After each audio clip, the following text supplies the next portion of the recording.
All right. I'm jumping right back in with Lindsay since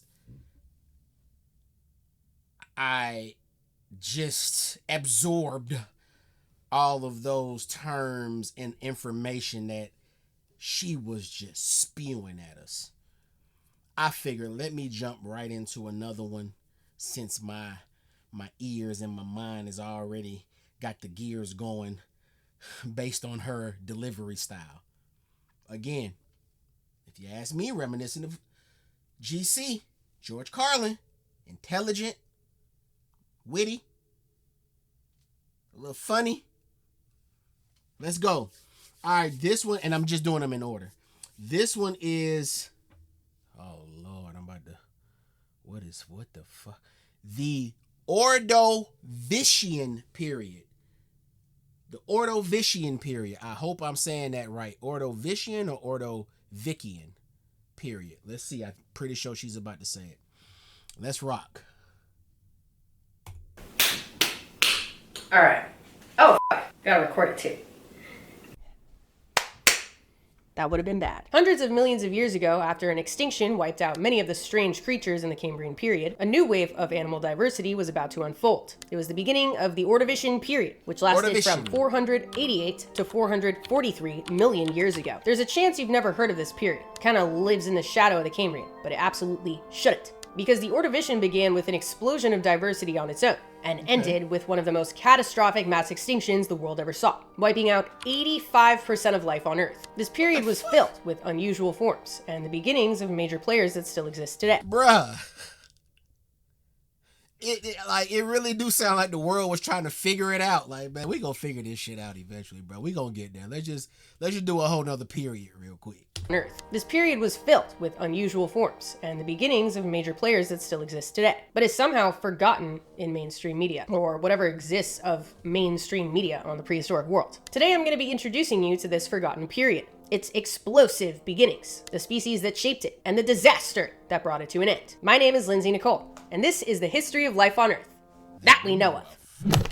I'm with it. You might have seen the merch is finally out, and I am absolutely stoked with how it came out. It's called the That We Know Of collection, featuring 2 shirts, one of them with the geologic time scale on the back, this one with a 2-headed snake on the back, which is cool as fuck, and a Smile It On hoodie, which has facts and cool pictures on it. I don't know if it's like weird to wear your own merch, but I wanted to make stuff that I would wear, and I've been wearing all of it constantly. It's all comfy as fuck. The shirts are really soft. I don't know if you can tell.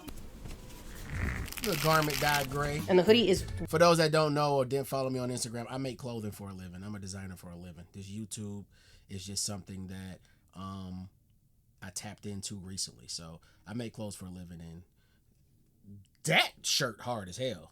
Y'all should go buy that. That hoodie is hard as shit. The 2-head snake shirt on the garment dyed gray. They call it black, but it's really charcoal gray. That shit hard. Really cozy, but still like cool to wear outside, you know? Like a lot of hoodies are really comfortable and super cozy, but you can't wear them outside because you just look unkept. But this one is like the best of both worlds, and that is exactly what I wanted, and I'm just stoked with how it turned out. Fine. So I highly recommend checking them out. You can get them at my Shopify site that I will link in the description, and I'm working on connecting the shop to the YouTube channel because I know that you can do that, but I can't figure it out. So I'm working on that because it'll make it easier. Maybe I'll have it figured out by the time this video comes out. Maybe I won't. But whatever the case, make sure to check them out. And if you do end up getting stuff, please send me pictures because it would make me really happy. All right, on to what the world looked like during the Ordovician. Just like in the Cambrian, most of the northern hemisphere was submerged underwater, with the supercontinent Gondwana and other land masses taking up the majority of the southern hemisphere. And throughout this period, Gondwana started shifting towards the South Pole, and eventually made it there. Remember that for later. Near the beginning of this period, the global climate was generally warmer. The atmosphere was generally moist. Ugh. And during this time, a diversification event was taking place that was essentially the Cambrian explosion 2, just 50 million years later. Only this time, it was called the Great Ordovician Biodiversification Event.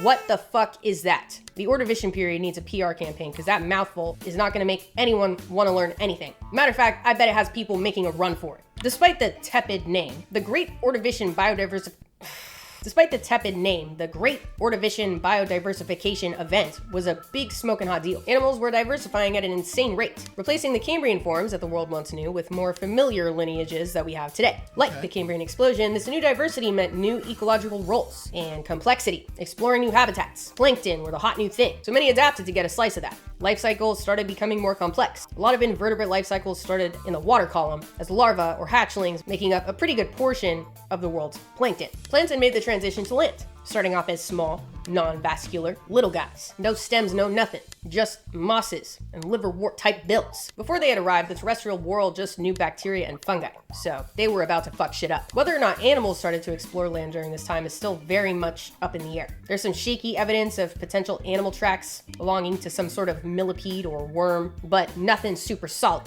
Yet.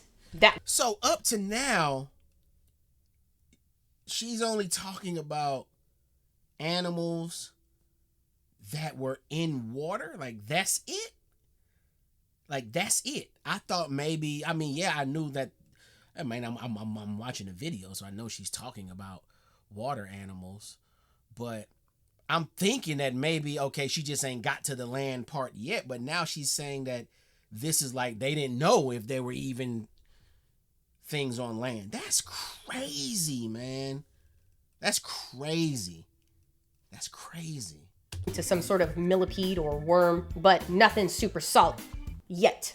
That we know of. Regardless, the oceans were popping off. Reef communities were starting to develop, and many corals, plants, and snails started appearing for the first time. Horseshoe crabs came into the mix, and crinoids and cephalopods were establishing themselves and diversifying. Remember, back in the Cambrian period, vertebrates were starting to develop, with hycoichthyes and pikaia type shit. So what were the fishies up to now? Let's start off with my favorite. Feast your eyes on Sacabambaspis, a tiny jawless and armored fish that lived about 470 to 450 million years ago. The armor was some cool new shit that a specific group of fishes, the Arandaspids, were starting to develop. Sacabambaspis is one of the best known and oldest Arandaspids that we know of. They're about 10 inches long and kind of looked like tadpoles due to their flat body, massive head, and lack of fins. And their armor covered their entire body. Their head was encased in a shield of bony plates. And down their body, they had these rows of scutes, these stone-looking pieces that some animals have today. Like turtles on their shell have them, birds have them on their feet, crocodilians, etc. This helped them have a fighting chance against some of the pretty heinous predators of this period that we'll get to in a bit. Another unusual thing about Sacabambaspis was their front-facing eyes. Really makes them stand out against your average fish. And also makes them look cute as fuck. I mean, this face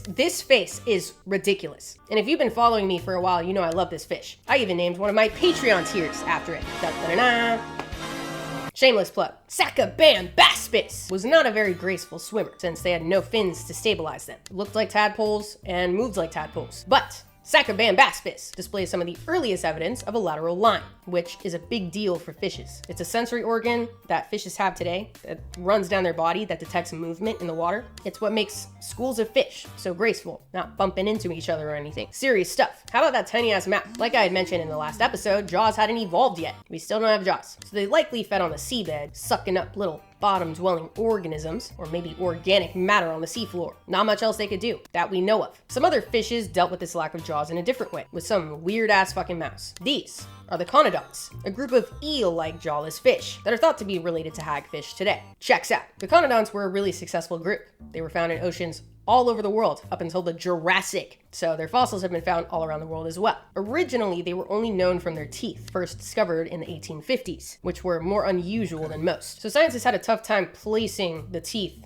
into what animal group they belonged to, maybe some sort of worm or mollusk. But then in 1983, a group of extremely well-preserved fossils placed them in the fish, based on soft tissue found around these teeth elements. It showed an eel-like body, a notochord, remember from last time, the vertebrate trait, and some tweaky ass eyes. And of course, the teeth were in their mouth, but also down their throat. Absolutely vicious. Possibly used to grip and slice their prey, but also maybe used for a more innocent lifestyle of filtering plankton. Whatever they were doing worked really well for them, obviously. They were around until the Jurassic. That is like 300 million years. So their shit was nice. Let me show you one in particular. Panderitus. Clearly there's a lot to take in here. And no offense to them, I say this in the most scientific way possible. This is some of the most heinous shit I have ever seen in my entire life. I will say this is a life restoration done by paleoartist Prehistorica based on a specific conodont specimen described in this paper. It seems like there needs to be some revisions to place the teeth more inside the mouth to resemble hagfish more, but the arrangement is heinous nonetheless. This is actually not even my point of bringing up Panderetus, so let me get back to that. Species in this genus display evidence of being venomous. Some fossil specimens of the teeth have found little grooves inside of the teeth, which indicate they might have had venom, which, if true, this means these would be the earliest venomous animals that we know of. So good for the jawless fish. No jaws, no problem. Moving on to our beloved trilobites.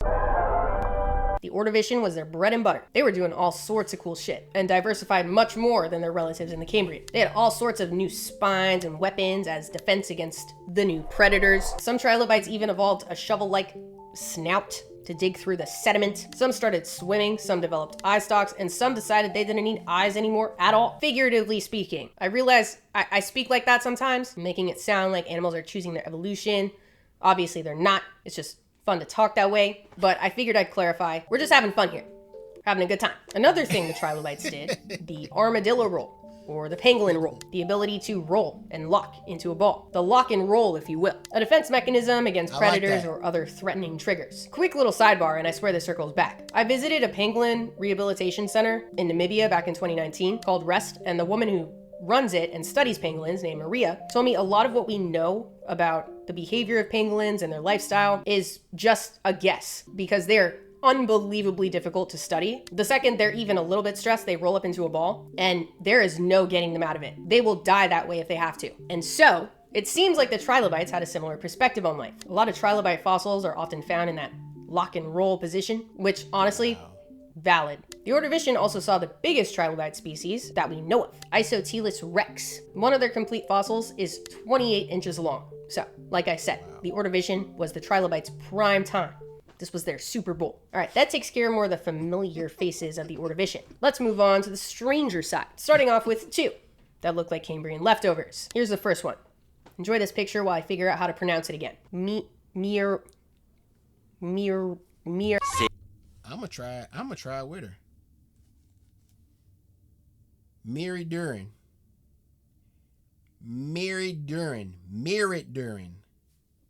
Figure out how to pronounce Meridian. I'm going with Mary Durin. Sound like some old ass woman. I'm going with Mary Durin. it again. 6.5 hours later. Merytherin. You're probably thinking that can't be the case. Well, read it and weep. This animal was found in Wales, in the UK, and to honor that, the scientists who discovered it used the Welsh language to construct the scientific name. Okay. And the double D in Welsh is the TH sound. So it's Merytherin. It translates to bramble snout.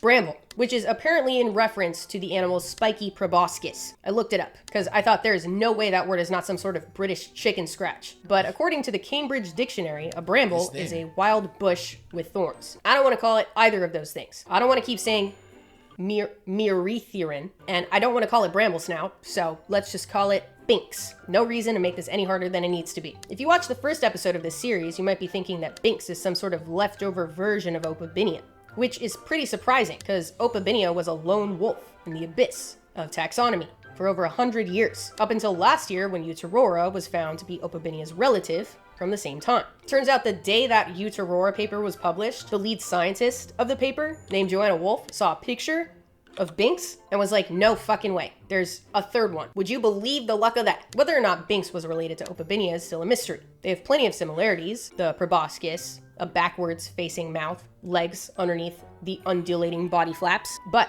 Binks was alive 40 million years after Opabinia and had 0 eyes instead of 5. This is still practically breaking news. It was only published a year ago, so I will keep you updated. The next Cambrian leftover in our lineup is a Gyrocassis. absolutely grotesque. At about 7 feet long, they were some of the largest animals in the Ordovician period, and one of the largest arthropods to ever exist, that we know of. The Ordovician blimp, if you will. Let's go over whatever you could call this body plan. Like other arthropods, their bodies were segmented. Each body segment carried with it 2 sets of flaps to move themselves through the water. They also had frontal spines that carried some weird sort of mesh that seems to have been for filtering plankton. This, along with the fact that they were very big for this time period and the abundance of their fossils, have led scientists to assume that plankton was popping off in the Ordovician due to the great Ordovician biodiversification due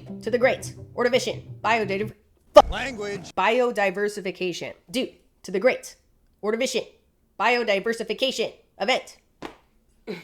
God.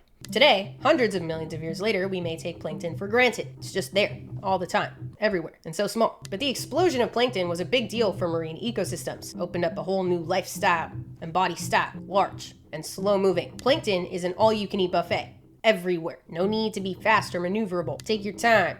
Kick your feet back. Exchange pleasantries and good-natured conversation. Get as big as you want. Move as slow as you want. Who cares? There's food everywhere, and everyone's too small to hurt you. Life is good.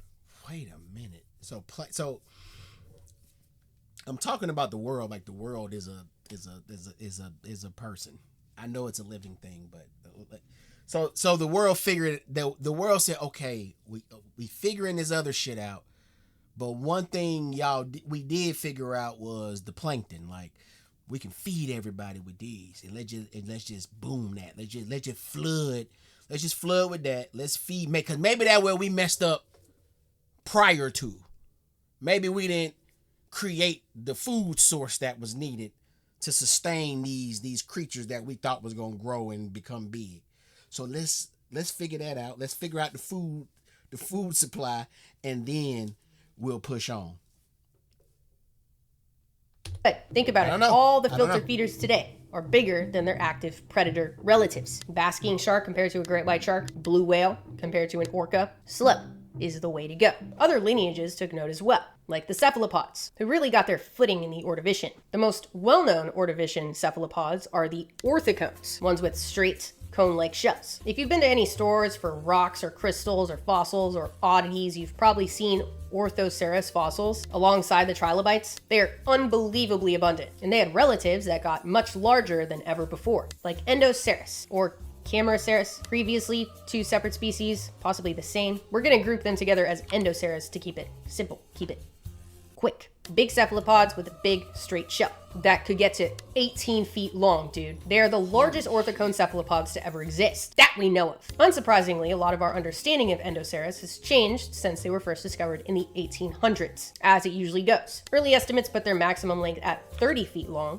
based on a shell that was reported to be that big and then was apparently destroyed somehow. But no other shells that long have been found, so for now, their max length is 18 feet long. Maybe one will be found in the future and not be destroyed, but for now, it is what it is. As you would probably guess, most, if not all, of the information we have about them is based on their shells, since their soft bodies didn't fossilize. This has led to a lot of presumed characteristics based on their living relatives of similar size, the giant squid. So based on their size, they were initially thought to be apex predators of the Ordovician, using massive beaks to break through the shells of other orthocones and trilobites and arthropods, tearing shit up like nobody's business. But a deeper look into their shells tells a different story. It suggests they were slow moving, oriented horizontally in the water column, and they swam horizontally. They were also widespread and abundant throughout the Ordovician period. They seemingly played kind of the same role as Agyrocassis, filter feeders, taking advantage of the all-you-can-eat buffet. This may seem like a jump, given the active predatory lifestyles of giant squid today, and other shallow water squids and octopuses, which are,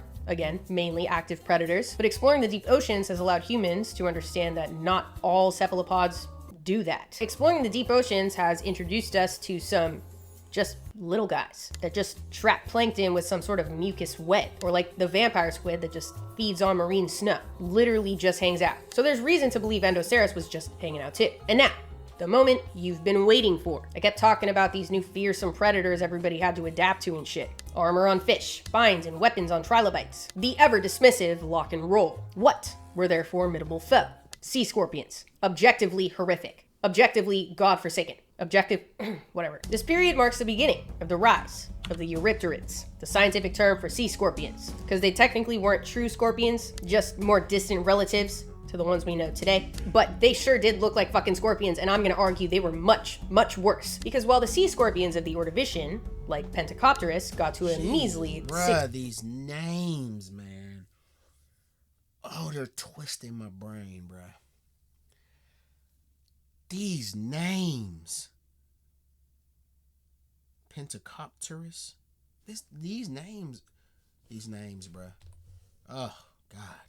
Because while the sea scorpions of the Ordovician, like Pentacopterus, got to a measly 6 feet long, others in later periods would become the biggest arthropods to ever exist that we know of, and ventured into freshwater and even terrestrial habitats. But we'll cross that bridge when we get there. We're gonna focus on the now. Pentacopterus is the oldest known Eurypterid out of the 250 total that scientists have described, and was alive about 467 million years ago. They had massive, grasping limbs for trapping their prey, and fossil evidence suggests they got to about 6 feet long, like I said. There was also Megalograptis, slightly smaller at 2.5 feet long, but hey, still at a length that would give me a heart attack if I saw one today. So, a win is a win.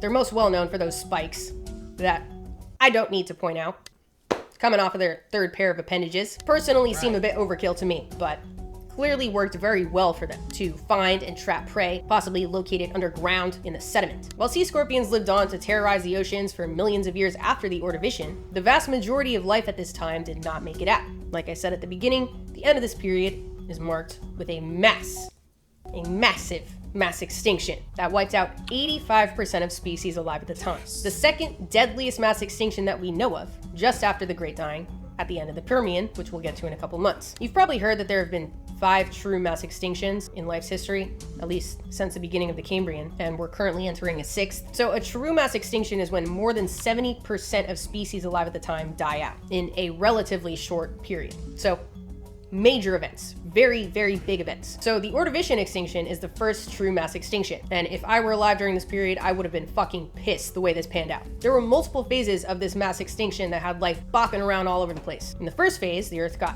slapped with a global cooling event. Remember, during this period, Gondwana was in the southern hemisphere and making its way over the South Pole due to plate tectonics. That supercontinent, which carried with it an enormous amount of coastal ecosystems, became engulfed in glaciers because of the cooling. This led to lower sea levels, which led to many of those shallow water and warm adapted species to get booted. This wasn't the end of the world, because there were cold adapted species that were doing okay, or more generalist species that could adapt with the changes and made it out. They were chilling for a bit because that global cooling lasted from like 500,000 to 1.5 million years. Seemed to be smooth sailing. Nope, Earth got slapped with a global warming. The ice age was over and the cold adapted species got kicked to the curb, hung out to dry. Global oxygen levels in the water crashed, so anything left hanging by a thread got strangled with bare hands and spit on. By who though? What caused all this chaos? It seems as though the major villain in this scenario was actually the newly established terrestrial plants. A devastating shock, I know. These plants were interacting with the terrestrial environment in ways that had never been done before in order to adapt and survive. This means impacting carbon dioxide levels in new ways, weathering down rocks on coastlines that released different chemicals and nutrients into the ocean, which fed marine plants, which led to algal blooms that sucked up all the oxygen in the water. The transition of plants to land was a major event, which meant major effects that went along with it. While this initially had horrific impacts on the animal life that still only existed in the water, this transition eventually paved the way for them to follow them onto land. And that is for the next video. All right, it's time to answer some questions I got in my comments on the last one. Can you tell me why my bedroom was invaded by ladybugs in November in Mississippi? Yes, ladybugs like warm. In November, it's becoming colder. So ladybugs go inside to seek warmth to avoid cold in the winter, which sucks. I've only really experienced this once because in California it doesn't get that cold. But when I lived in Minnesota to work at the big cat sanctuary, I lived on a farm 7 miles out of town, and my place was covered in ladybugs. Like hundreds lining the windows and shit. It was like, it felt like it was like the apocalypse. It smelled horrible. Ladybugs, like, they're really cute on their own, you know, just one at a time outside. But when you have them lining your windows in the hundreds or thousands, it smells like shit. It smells horrible. Really? It smells like old clothes that were put into a compost pile with garbage and things that shouldn't be in a compost pile. And they can leave like orange stains on stuff. It's just, it's unpleasant from the human experience. So they're kind of just like ants. They find their way in, you know, and so you got to use like pest control stuff. They're probably getting in through cracks in windows and stuff. At least that was the case for my place because the house was like 300 years old. So, all right. Next, what is your least favorite animal? It feels weird to have a least favorite animal because like everything's just doing their own thing, you know? I feel like the only way to answer this is to have a least favorite animal from actual experience, like not just the way they look or anything. And so I'm gonna say blister beetles. I dealt with them in Namibia. They have these like bright stripes all over them, and any bright colors that I had on when I was walking around, they thought was a flower. You know what's crazy, man? And I'm gonna sound like just a fucking idiot saying this, but I'm gonna say it. When I think animal, I'm thinking animal. I'm thinking dog. I'm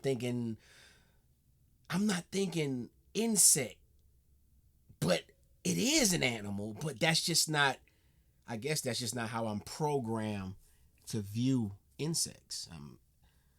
I'm programmed to view them as insects, as like they're something completely different from animals. So when she's saying this, I'm thinking she's about to say like a fucking rodent, like a rat, or like a damn beaver or some shit. But she said that damn beetle, didn't she?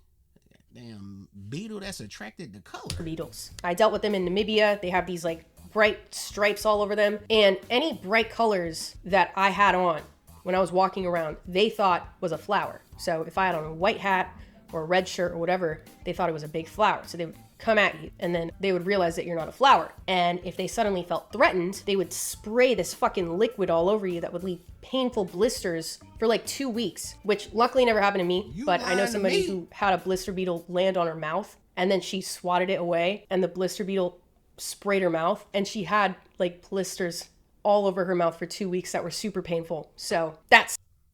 Did you see that though?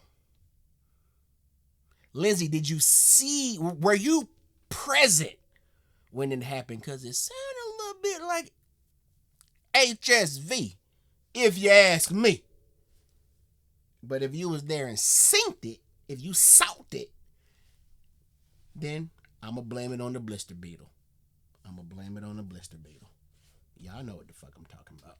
She had like blisters all over her mouth for 2 weeks that were super painful. So that sucked. So I would say that's my least favorite animal. If you have a weird animal you want identified or a question you want answered, let me know in the comments, because I might feature it in the next video. So be sure to subscribe so you don't miss it, and to continue watching how the history of life on Earth that we know of unfolded. Next week is time for quiz number 3. This is the 10th video of this unit. So get studying, watch the other videos. We're gonna do a quiz, no strings attached. You can make it have strings attached if you want. That's up to you. And don't forget to check out the That We Know Of collection on Shopify. Links in the description. Check out the Patreon for our Discord server and live streams. And for now, stay curious. The world has a lot for us to learn. See ya!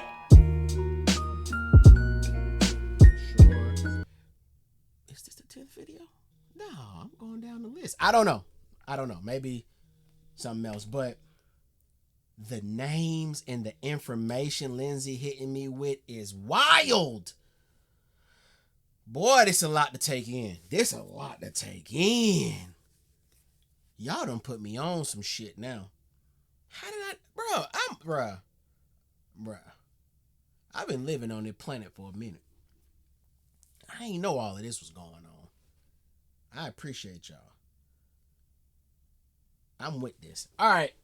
Please like, comment, share, and subscribe to the History Department channel. Let's get this channel going, man. This is dope. I'm happy y'all taking this journey with me, because this is a damn journey. This series alone is a journey. I feel intelligent. I'm about to go out into the earth right now. I'm about to go out into the world right now and be intelligent. I'm about to try to recite some of this shit to somebody. I'm out, man. Peace.